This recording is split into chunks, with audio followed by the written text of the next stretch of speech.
Before the Indian Army can think about leaving Bangladesh, 93,000 Pakistani prisoners of war will have to be transported to India. 25,000 of them are here in the Dhaka cantonment getting ready to leave, guarded from possible Bengali vengeance by the men with whom less than a fortnight ago they were at war. The Indian Army's Chief of Staff, General Sam Manekshaw, who's been paying a two-day visit to his troops in Dhaka, says that at the moment some 3,000 prisoners of war a day are being taken out of the country. He hoped that by the beginning of next month the daily average would be 10,000 and that in any case by the 15th of January all of them would be in Indian prisoner of war camps. By that date too, the General said, he would have reduced Indian armed forces here by 25,000. But they still can't all go home.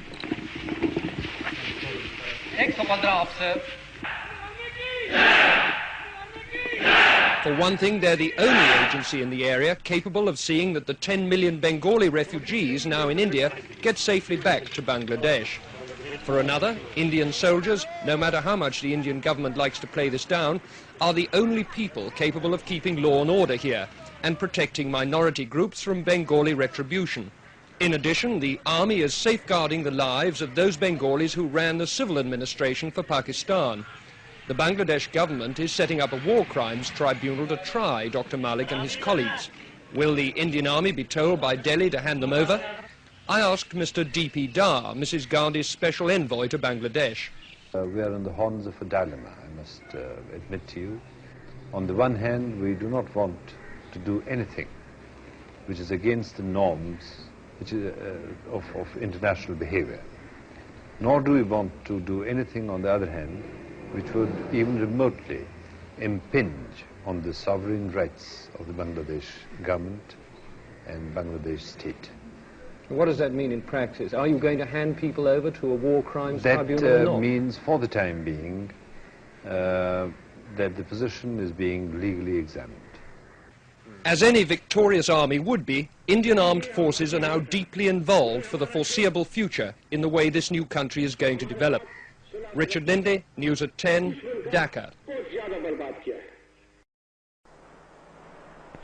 The train is on its way to the river port of Narayanganj, a dozen miles away. The operation began long before dawn. At the cantonment siding, Brigadier H.S. Clare supervised the loading of the train. Like all Indian commanders, he'll be glad when these POWs have all been safely moved across the border. Here they're a potentially dangerous cause of friction with the local population. The train was well guarded by Indian soldiers in case of any hostile demonstration by Bengalis. What's the attitude of these people on this train? Are they glad to go or what? No, they're happy to get away from here. Certainly. I'm quite sure that they won't have any hostile attitude when they go to India. Whereas in this place they can't get out at all. Are you worried about any demonstrations on the way to the boat? No, I'm not, because I think we've taken sufficient precautions to make sure that nothing happens. At Narayanganj, a Pakistani naval commander organized the embarkation. All commanders of the group, report to me immediately here. Apart from their military kit, the men took nothing with them but food and cooking equipment. The railway line ran right onto the dockside, sparing them the humiliation of a jeering Bengali crowd.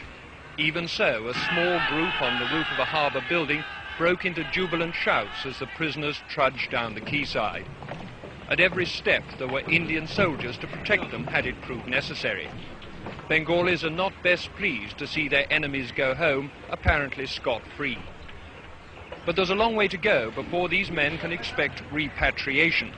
First, the 36-hour boat trip through the river system to Khulna, then a long journey across the border into West Bengal by train and on to the prisoner of war camps on the Ranchi Plateau in Bihar.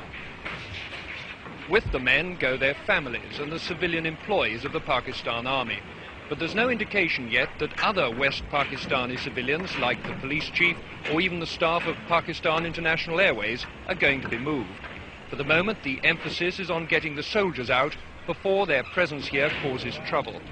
And because many are still being brought into Dhaka from outlying areas, there are now 33,000 people to be shipped down the river.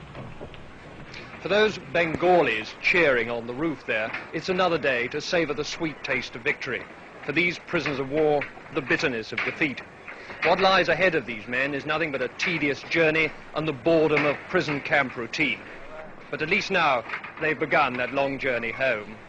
Richard Lindley, News at 10, Narayanganj.